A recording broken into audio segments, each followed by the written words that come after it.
Bismillahirrahmanirrahim.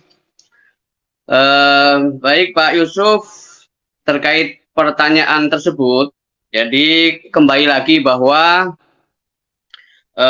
kemarin kita juga sempat mengulas sebuah kaidah atau sebuah analogi, ya, yang itu perlu dipahami oleh semua pengkaji nasab maupun sanad, di mana satu sama lain saling terkait dan saling berhubungan, tidak bisa dipisahkan, ya, terutama nasab sosok yang jaraknya sangat jauh sekali dengan zaman kita, sehingga sanad sangat dibutuhkan. Kenapa demikian? Ya, seperti analogi kemarin, ya, bahwa al-asanidu fil ilmi kal angsa bifil hissi. Sanad dalam keilmuan seperti nasab dalam hubungan darah. Bagaimana memahami hal ini? Ya, kalau orang berpikir tentang masalah ilmu sebagai alat untuk mengungkap kebenaran, ya, al-ilmu ma'rifatul haqqi bidalilihi, mengetahui kebenaran dengan dalilnya. Ilmu nasab punya dalil sendiri, ilmu sunnah, ilmu hadis, ilmu sanad juga punya dalil sendiri. Namun demikian, ya, perlu digarisbawahi bahwa semuanya bertolak kepada al-hawas, bertolak kepada indra, bertolak kepada syahada, kesaksian. Kalau dalam hadis itu sami'na, kita mendengar, ro'aina, kita melihat, lamasna, kita menyentuh, itu adalah hal-hal yang berkaitan dengan hawas, yang menjadi epistemologi kebenaran dalam ilmu hadis atau pandangan empiris dalam ilmu sunnah. Jadi kalau kita telaah, ya, misalnya dalam polemik nasab ini, ya, misalnya ada dari salah satu pihak, ya, misalnya apa, tulisan daripada Ustadz Hanif Alatas, ya, Al-Alpos, yang membatalkan tesisnya Kiai Imad, itu ya punya pandangan bahwa persoalan nasab itu, ya, kata beliau, adalah persoalan yang bukan ranah ijtihadi, bukan ranah pendapat. Ya benar, memang nasab itu penetapannya bukan ranah ijtihad, bukan ranah pendapat. Namun demikian, duduk persoalannya agar dua pandangan ini bisa memiliki metodologi yang sama atau metode yang sama. Karena metodenya kalau beda, paradigmanya beda, maka kesimpulannya juga akan terus berbeda. Sehingga harus sama metode yang digunakan, yaitu tetap ilmu nasab itu dipakai, tapi jangan lupa bahwa keberadaan sosok seseorang yang bernama Ubaidillah itu dalam keadaan sudah bukan lagi sebagai sosok manusia, tetapi sudah menjadi khobar, menjadi berita. Beda kalau kita hidup dengan sosok yang kita bahas ini ada di zaman kita, itu bukan lagi berita, kita bisa melihat langsung, bisa menyentuh langsung, bisa mendengar langsung, ya, atau generasi lebih tua lagi dia sebagai kakek misalnya, dan seterusnya, itu masih bisa dijangkau oleh oleh indera kita. Tetapi kalau nggak bisa dijangkau, ya, maka itu sudah ranahnya ranah riwayat, ranah khobar.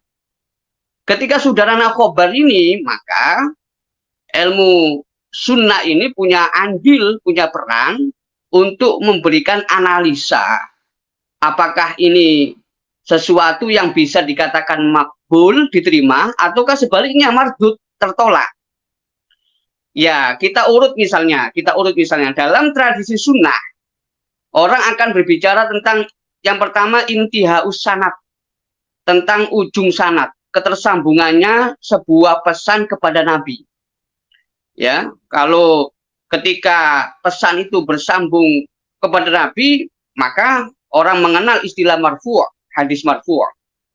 Ketika bersambung kepada sahabat, orang mengenal istilah mauquf. Ketika bersambung kepada tabi'in, orang mengenal istilah maqtu', hadis maqtu'. Tentunya generasi sahabat ya dan juga tabi'in ini masih kategori yang saling berdekatan dan saling memungkinkan untuk dibuktikan keasliannya. Bagaimana kalau seandainya masalah nasab itu tidak ada dokumen atau catatan yang bersifat punya sanad, yang bersifat memiliki sanad sebagaimana hadis, maka ini jadi persoalan. Apalagi ditambah lagi dalam kajian hadis itu kita kenal ada istilah ta'adudut turuq. Jumlah dari jalur pesan atau hadis tersebut. Misalnya kalau sangat banyak itu hadisnya disebut mutawatir. Misalnya kalau 3 ke atas disebut masyhur. Misalnya cukup terkenal di seluruh jalurnya tidak hanya syuhroh tapi istifadhah disebut hadis mustafid. Misalnya di bawahnya kalau hanya 2 orang dari masing-masing tiap generasi minimal 2 orang disebut hadis aziz. Kemudian kalau hanya 1 orang disebut gharib misalnya. Nah itu apakah terjadi dalam persoalan nasab itu, dalam persoalan nasab sosok Ubaidillah itu, ya, yang kemudian dari kajian tersebut menelaah itu maka bisa dikaji soal al-qabul war-raddu, soal keberterimaan atau soal ketertolakan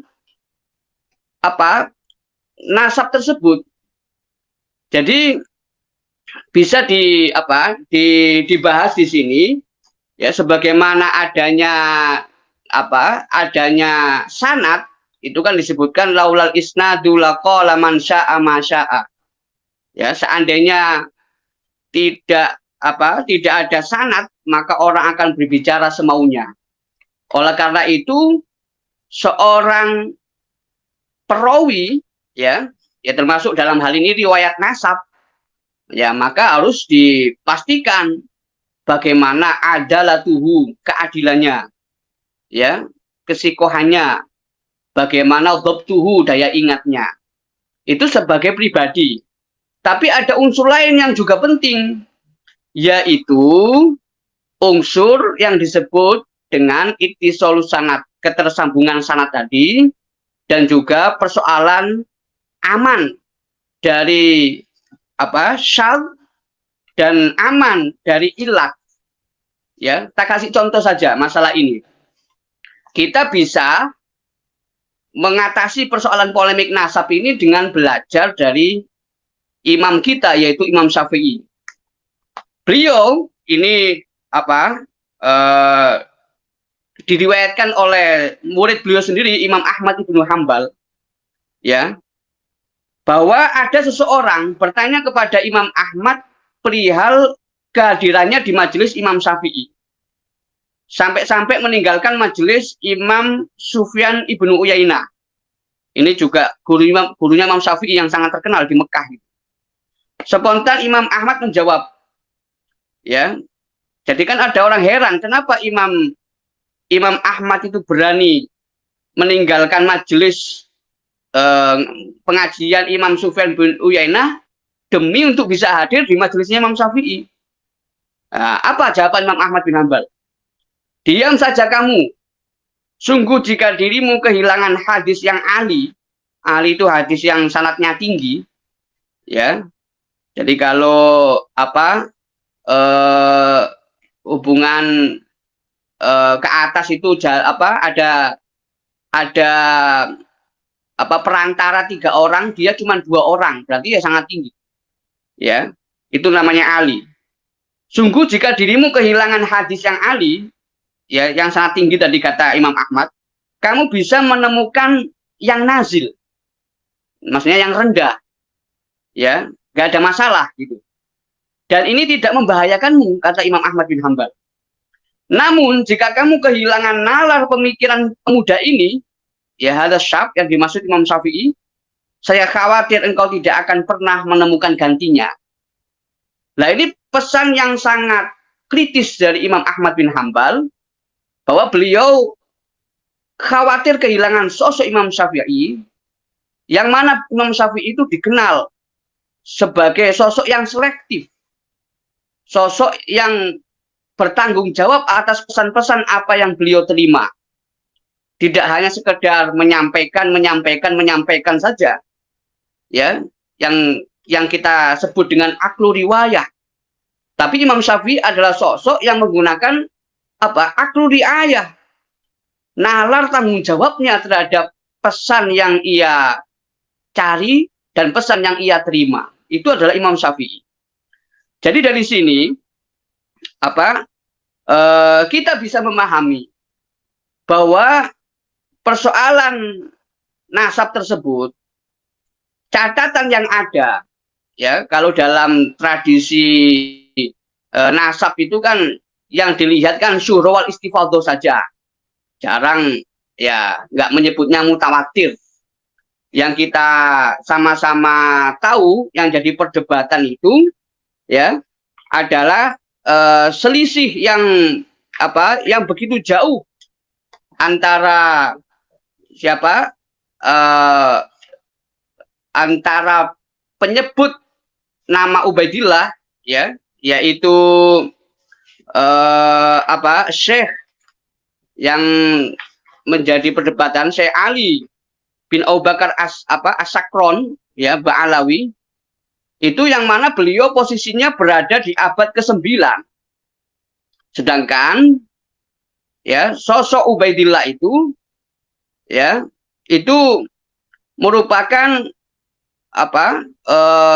sosok yang ada pada abad keberapa? Yaitu abad ke-5.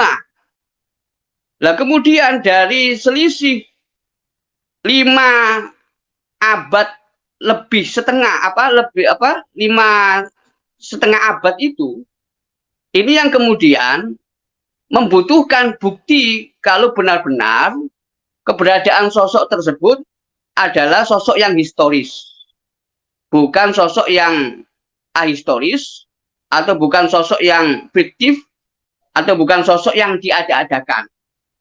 Karena memang kebohongan terjadi tidak hanya pada masalah nasab, tapi juga terjadi pada masalah sanad dan juga sebaliknya. Masalah nasab, kebohongan terjadi menimbulkan orang meneliti, orang mencari, orang mempelajari, kita sebut dengan an-nakib tadi. Ya. Nah, nakib-nakib ini ya fungsinya tidak jauh berbeda dengan muhaddis, ya, orang yang menyeleksi hadis. Nah, oleh karena itu ada persoalan yang sulit untuk dipecahkan di dalam masalah ittisalus sanad. Tentunya kita tidak jauh-jauh membahas masalah adalatul ruwat, misalnya keadilan perawinya. Di sini Syekh Ali bin Abu Bakar As-Sakron, ya, sebagai perawi melalui kitabnya. Juga nggak jauh-jauh membahas masalah haliyah atau dhabtuhu, daya ingatnya beliau. Kita masih pada persoalan ittisalus sanad. Itu tidak ditemukan. Yang kedua, itu persoalan yang disebut dengan kejanggalan dan juga keganjilan. Ya, apa itu? Yaitu adanya dokumen yang lebih tua yang ditulis dalam kitab Sajaratul Mubarakah, yang dokumen itu ya jelas-jelas tidak menyebutkan nama sosok Ubaidillah, bahkan secara tegas menyebut jumlah anak itu hanya 3 orang. Nah ini maka satu sisi posisi kitab yang dikarang oleh Syekh Ali bin Abu Bakar As-Sakron itu ya bisa dikatakan gharib, bukan kategori syuhra wal istifadhah. Yang kedua, ya tidak bisa dipertahankan karena menyelisihi catatan yang ada sebelumnya dengan jarak ya 5 abad lebih tersebut. Ya, oleh karena itu, ya ini kalau dalam kategori itilusan Bu, ya kalau secara gampangnya orang akan menyebut mungkotik begitu. Tapi sebenarnya lebih tepatnya itu ya la asla lahu. Ya, kalau ada sanadnya kan orang menyebut maudhu itu. Maudhu itu masih ada asal usulnya tapi palsu. Tapi kalau asal usulnya nggak ada, ya kita nyebut la asla lahu. Tapi ini mungkin sulit dipahami oleh mereka-mereka yang nggak terbiasa membaca naqdus sanad atau membaca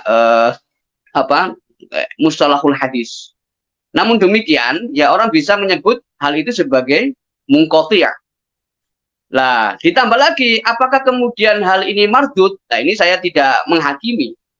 Tapi yang jelas, ya dalam tradisi sunnah itu, kalau masalah sanad itu nggak terpenuhi, ya, kemudian ada persoalan dalam hal masalah sesuatu yang dianggap ganjil dan itu nggak bisa dijawab, maka itu nggak bisa memenuhi kategori berita itu atau khobar itu atau riwayat itu sebagai riwayat yang makbul yang bisa diterima. Ya, ini sementara Pak Yusuf.